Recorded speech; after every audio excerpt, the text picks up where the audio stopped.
again, good afternoon to everyone.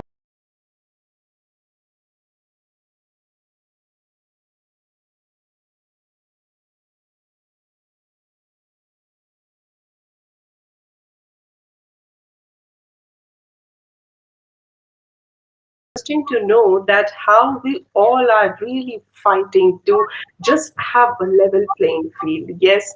And the way I could hear the panelists, we will do it and we will make a mark. That's what I can say for sure. So now, my dear friends, get ready to step on the fire. But don't worry, आप लोगों को कोई भी दर्द नहीं होगा. You will not be hurt because we are on virtual virtual platform right now, and this is going to be a fire chat where we are going to have two stalwarts talking about their challenges and how they are going to emerge out of it. My dear friends, we are having over here with us the founder and chairperson of Aditya Birla Education Trust, Miss Neerja Birla. Welcome, ma'am. And we have got virtual claps for you. Welcome. And also we have with us the lady whom I always call the fearless lady. There are some ladies who have got fire inside them. So she has got a lot of fire inside her. So my dear friends, we have with us the chair of GCNI, Gender Equality Summit 2021, Chief Sustainability Officer, Renew Power, and founding chair of Renew Foundation, Ms. Vaishali Sinha. Welcome to you, and a clap for you. Thank you. And now I'm going to hand over the mic to Shabnam Siddiqui ji, and she is going to take on with these two stalwarts, and I'll be joining you later on then. So over to you, Shabnam ma'am. Thank you so much, Shilpa, for the warm words.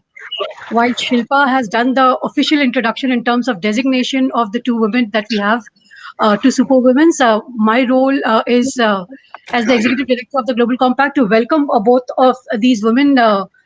Vaishali Sinha is not only the chair of the Gender Equality Summit, she sits on the Global Compact board, but has also been the person who has driven this vision of the Global Equality Summit for the last 4 years. So before we did the first summit, Vaishali was there with her ideas, was there with her vision, and one is to have a vision, and the second is to sustain it over the years. So Vaishali, it's tremendous the kind of support, the kind of visioning that we have had from you.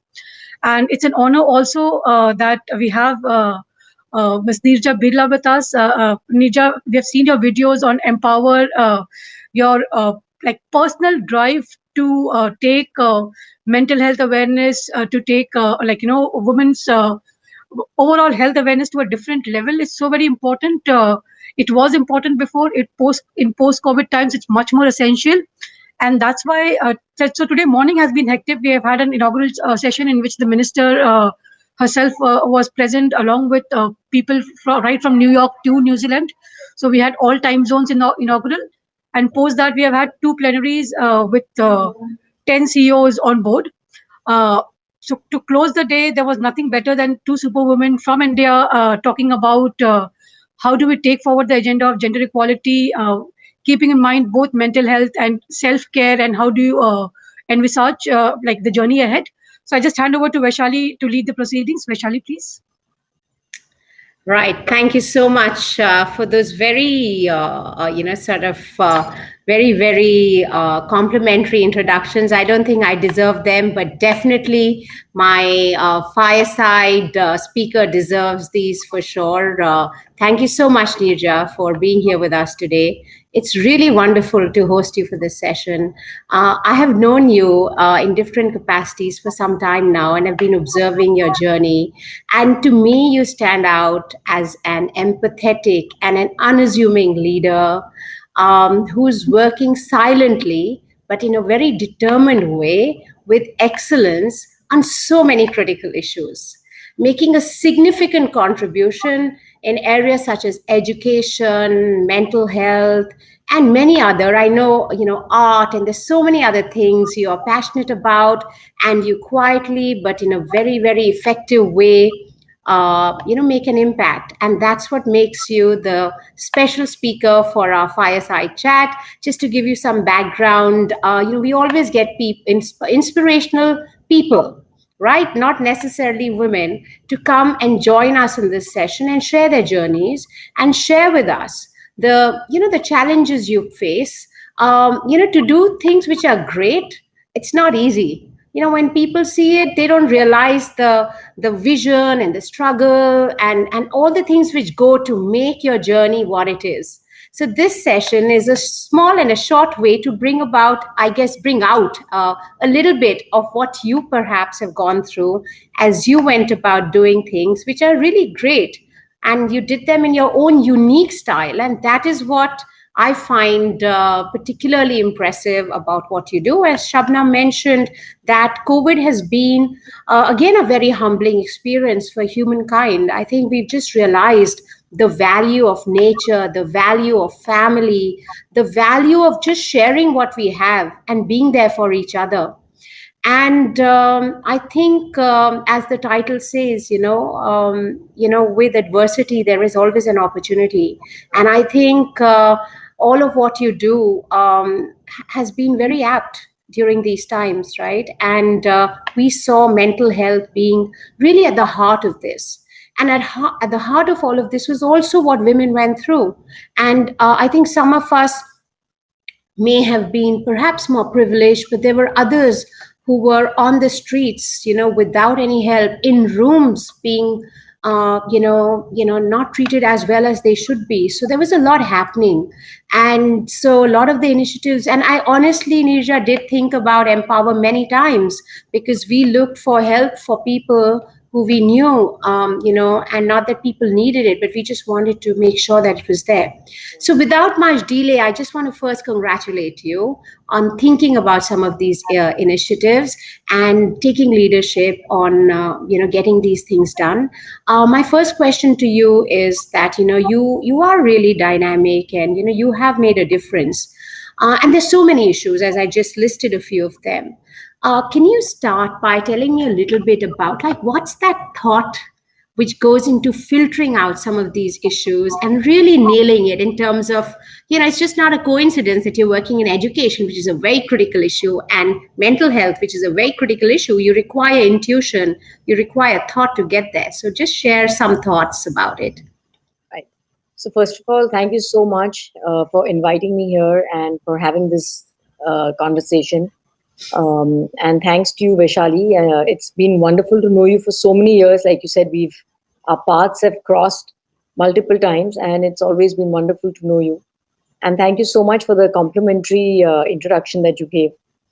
I think, by itself, I think gender equality is something that to all of us, it really means a lot. And it's not only about feminism over here. It's not about the woman being stronger than the man. I do believe in gender equality. And a lot of times I think, there are so many biases in place.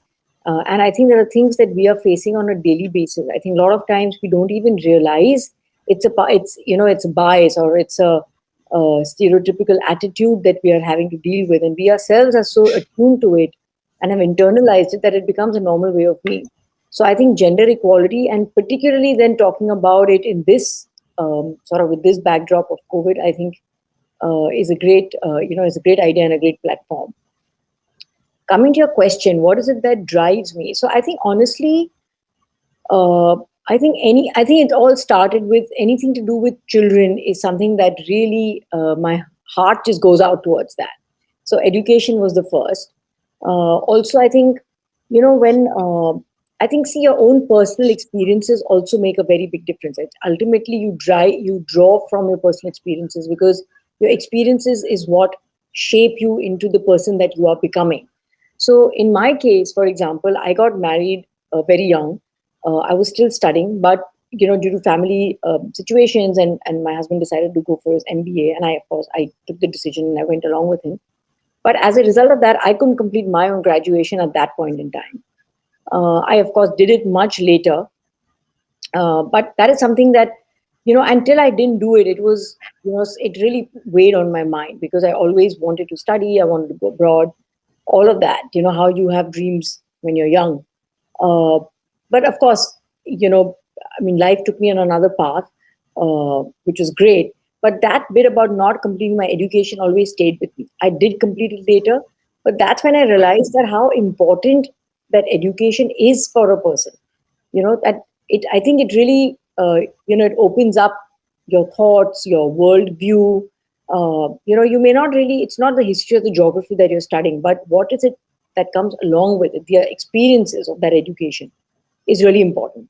So, I always wanted to sort of start a school. And like I said, I'm always drawn towards children. And my own experiences with mental health also, I realized that there was a huge lacuna there. There was a huge gap of awareness. The stigma was very high. People are just not willing to talk about it. And, one didn't know where to go if you really needed help. So, that was the genesis of Empower. Of course, along the way, there was also the school, the integrated school, which is a school for special needs. Again, it was my own experiences when my kids were in school, and I realized that a lot of times children who didn't sort of fit in or just had different special needs or different learning requirements were just singled out and they were just isolated, and it was really sad to see that. And that's when I decided that I will have a school one day which will be inclusive and which is only going to be for children with special needs. So we have and it's so marvelous because when you come there are of course children who are intellectually challenged, but there are also children who just need it to be taught in a different manner. That's it. So it's just about how you package it. Why are we always wanting to fit square pegs into round holes, right? I mean, every child is different. So I think children, and then your own experiences, and ultimately I think it's just the fact that you want to bring about a change and empower individuals to live to the best of their abilities.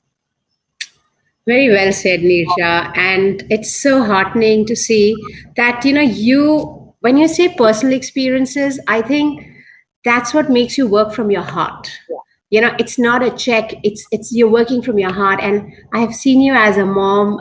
You're brilliant. You really go that extra mile. I think all of us do, but I can understand when you say that children are special, and you've shown it. You walk the talk. And just coming back to this whole area of mental health and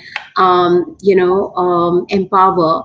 Was there like any specific trigger? I know you've talked about the narrative about how you've observed the gaps, and was there a trigger you said, no, now I need to do this?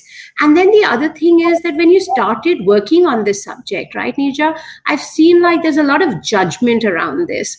I also have she's now in her 20s, but a daughter, and how much ever I may try, it's almost like I don't get it. Like, there is like, see, for example, there are a lot of sessions happening around Women's Day, and I got this untimely zit, right? And I was like, oh my God. But I said, okay, let me just get on with it, right? And pardon my being judgmental, but we always have a tendency of saying, "Humne aise kara tha, so why can't you be stronger?" And why can't you deal with it? We become very sort of preachy. What do you think? I mean, that's my observation, and I always correct myself. I think children teach you so much, right? It's like a whole new, you don't need to go to college. You need to just have a few kids and you go to like, a PhD or whatever. So just like, what are the challenges and the stigmas you've observed, which you really think you want to address as you set up Empower? So, the biggest stigma, and we still face it, is about people themselves not wanting to acknowledge that yes, I could be having an issue, or yes, my child could be facing a problem. Just very recently, I mean, like last week, I was just talking to one of my friends, and she was just saying, you're obviously well educated, well read, blah blah blah, all those givens, all those tick boxes, bright kids, old kids. One of them is going to university. And she said that I knew that my daughter is going through some emotional disturbances, but I just did not want to accept it. So I refused to go to Empower. I knew I had to go. In fact, so she was in some workshop or something. And I think, during that workshop, she realized that she should be going. I mean, I think the trainer must have told her. She said, but I just refused. I said, I know that there is a problem, but I'm not going to address it because I don't want to accept it. So this is the main thing, I mean, ultimately, of course, she had to, but it took her a really long time. So it's our own, not wanting to accept that there could be an issue, which I think is the biggest stigma. I think that's the personal stigma that we're talking about, because we ourselves find it a personal failing. we don't think of it as a failing if you land up, if your daughter has a stomach ache, for example, or if you've cooked a bad meal and she gets a tummy ache, you're okay with that. Even though the meal has been cooked by you, you don't take it as a personal failing. But if your child, you know, happens to have a mental health concern, which is not your doing, because it is a combination of factors, right? That lead up to the situation. You still take it as a personal failing that you failed as a mom, and therefore you don't want to accept it. So that's the personal failing. And then, of course, I think if you kind of magnify that and multiply it, then you have the stigma at the community level, where then people stigmatize it so much that you don't want to seek help. So I think seeking help is the main thing what we really need to work towards, and that's where the stigma really needs to sort of be dispelled. True, true. And so, Neerja, good point there. And, do you think women are more prone to this than men? Have you kind of observed this? Do you see women find it more difficult? And what would be your advice to women who are attending this, and also to men who can help them perhaps to deal with this? So see, I mean, physiologically, women are more prone to mental health concerns just because of the hormones and the way they're made up. Having said that, it's not that men don't go through their issues. In fact, so when we launched the helpline, which was a 24/7 helpline in Maharashtra, because we got calls pan India, it's been almost a year now, 9 months, and all across that entire span of time, we've had on an average about 60 to 68% of the callers being men. So that's a really telling stat, right? So it's not that men don't go through it, but obviously physiologically women do go through it more. They have more incidents of it. But I also find that out of the two, if you were to compare it, I think women may find it easier to talk about it because of the whole stereotypical attitudes that we have, the gender biases that we have, right? I mean, it's not okay for men to cry, or it's not okay for men. It's like a mental illness is seen as a sort of something that you're not supposed to be having, or it's a weakness. It's a weakness. Yeah. So therefore, women find it if you compare the two, I would think. But by itself, I think women must talk about it. I think it's okay to there is just so many challenges out there, and like I said, it's always a combination of factors. It's your own genes, obviously it's the environment. So I mean, if there is a problem, I think we need to sort it. So I think we should not hesitate in going and seeking help, because it definitely is not a weakness. In fact, the fact that you're dealing with a mental health concern and dealing with it day on day and carrying on your day, I think you're a warrior. I mean, it's tough. It's really tough to carry on a day when you're going, when that internal battle is an ongoing battle, and you still have to carry on your day, be a caregiver, look after your family and your work. It's really tough. So you're already starting out as a warrior. You must seek help for it. Sure. And thank you, Neerja, for having Empower as, as a platform. And I really hope a lot of people know about it, a lot of, institutions know about it, a lot of families know about it, a lot of friends know about it, so that they can help their friends. Because I think the role a caregiver plays, I understand based on whatever little I know, is so critical. And at the same time, it's so difficult for them. So I think they perhaps need some help as well. I don't know. What are your thoughts on that? I think being a caregiver is extremely difficult. And I think a lot of times what happens is that the entire focus is on the person who's going through the mental health concern. But what we don't realize is that, the caregiver is facing a lot of the brunt, because he or she is having to obviously look after, the primary person. But the caregiver is also going through his or her own emotions, and you can't, as a caregiver, express them because you don't want the person to feel bad about it. So you have to continue, yet deal with your own emotions. You're having to deal with the emotions of the person, sorting that out, and sorting and dealing with your own emotions. And very often the caregiver is just forgotten, because it's become such a normal routine for the caregiver just to be there, that you just take that person's emotions for granted. So I think being a caregiver is a very, very it definitely is very challenging. And I think the caregiver also needs equal support and needs to vent out as well. True, Neerja, and I see that my mother, who is a very dynamic person, has dementia, which is very similar, and so people who take care of the person really need the maximum amount of help. And similarly, as you said, I think we really need to make sure that people who are helping people get the help they need. So perhaps initiatives by Empower to amplify that will be great. And as I'd mentioned to you earlier, that we'd be very happy to see how we can work together, because as we speak today, we have multiple stakeholders here who are listening to this session, and they could perhaps serve as partners, and we'll talk about that in a little bit. But before I come to that, I wanted to also ask you that in your research and in your journey, have you come across countries or institutions who've done this right? And what is it that they've done right, in addition to obviously having a helpline, etc., where we can have a generally overall better, happier, kind of a country where people are generally happy? I look at Bhutan and I wonder, I hope there were so many more Bhutans, right? But very few countries have got it perfect, because every culture is so different. So even if you take places like, say, Australia, where mental health is quite widespread and quite not such a taboo as compared to India. But if you talk to somebody in Australia, they would still feel that it's highly taboo, stigmatized. Suicide rate is very high. Look at the US. So I think every country is still grappling with its own issues, and it's so based on culture that what may work in one country may not necessarily work in the other. But by and large, like, say, there is this concept of where they have laymen counselors, where the general public is actually, educated, and mental health literacy is just given that much importance, so that everybody's awareness and education is increased. Now, as a concept, it's great. Would it work in a place like India? Maybe not.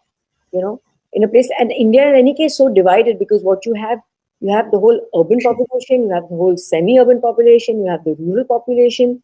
It's so wide, and it's every sort of every community and every sort of population has its own nuances. And we've worked, we're working pretty much across the board. So we're working with corporates, we're working with different stakeholders, we're working with a lot of NGOs, and then we're also working in urban, semi-urban, and rural parts. So there are bits and pieces. So I don't think that one size doesn't fit all. So it's very difficult to say, this has worked well over here, just pick it and work it there. I try to do that, but it didn't. Yeah. No, you're right. Very right, Neerja. And as we've seen, whether it's corporates, you make an acquisition, you have to localize it, right? And when you run these initiatives, and you're right, India is a globe by itself, so much of disparity, diversity, and we have to address it. And I think one step at a time is the right thing to do, which you're doing. And so that's great. So I'm cognizant of the time. I know there's folks who want to interact with you. But before I go to them, what I'll do is I'm going to shoot out some rapid fire questions to make this cool and fun. And I know, you'll come out with fire. Sorry? Bring me through the fire. Yes, I know. And you're made of diamonds, so nothing's going to happen to you. So let's go for it, Neerja. So I want to ask you that you are beautiful inside out. Okay, there's absolutely no doubt.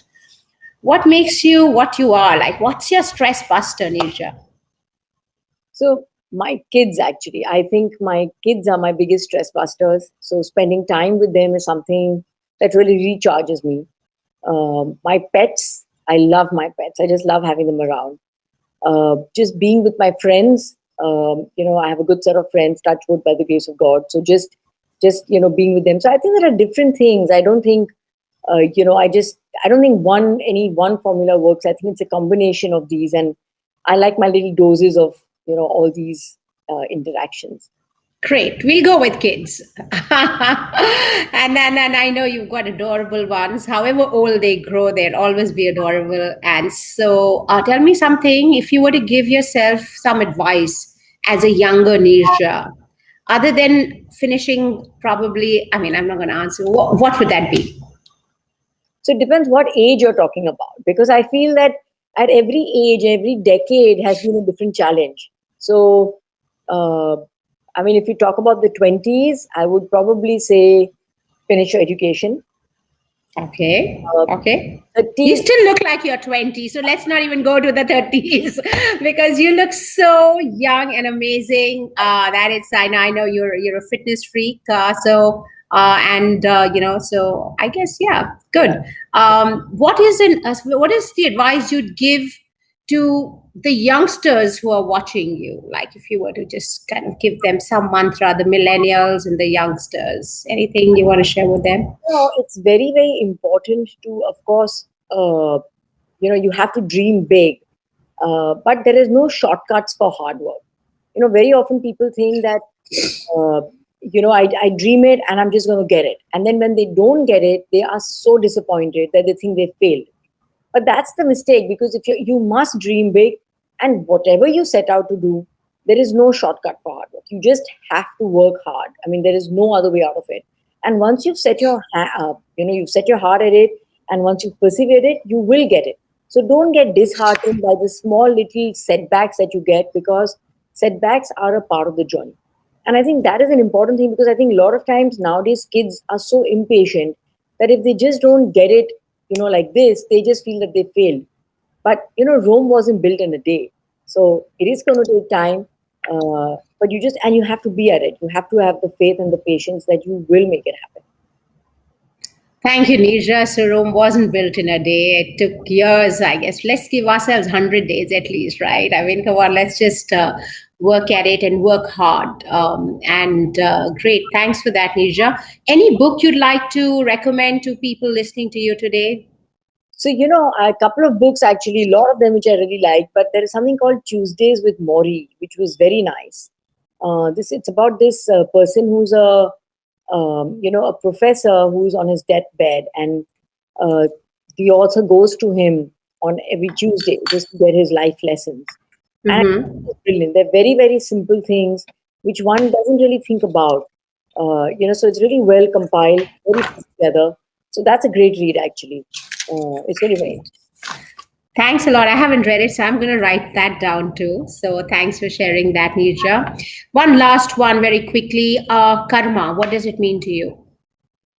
Very simple. I think it's the old one, that whatever you do comes back to you. So I think anything that you put out in the universe will come back to you. And ultimately, I think all your relationships and the way you see the world is the way you are. So you see the world the way you are. And I think whatever you put out always comes back to you. So I think that to me would be good. Fantastic, Neerja. Thank you so much. And now I am going to see if we have any questions. Shabnam, are there any questions which we can share with the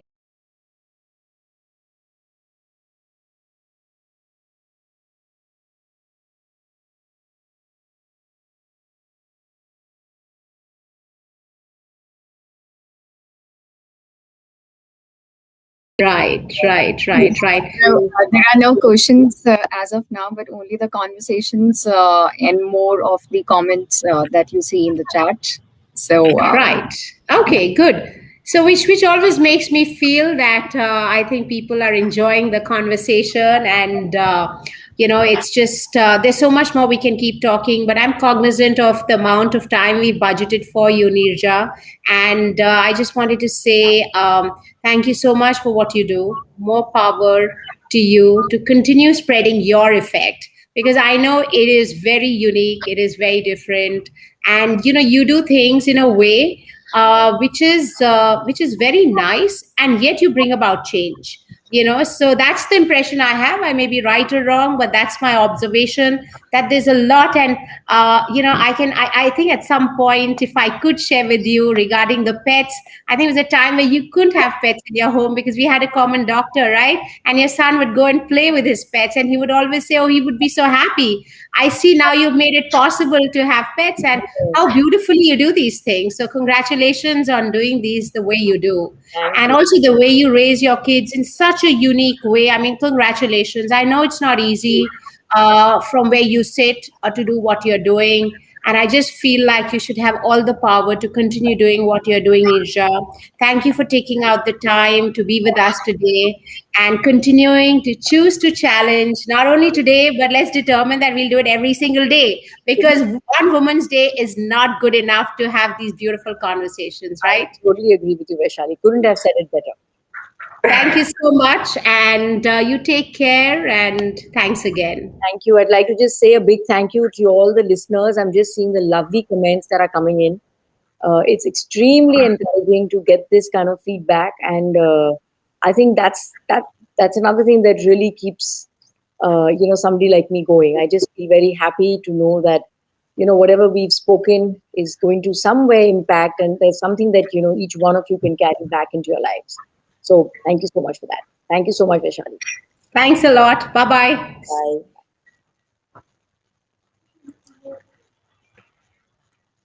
So thank you so much, both of you, and you have done tremendous job in bringing a lot of positive vibes into this session. So thanks a lot. And Vaishali ji, as you had played a rapid fire with Neerja madam, so I would like to ask you just one question. When I say Gender Equality Summit, so what is the first thing that comes to your mind?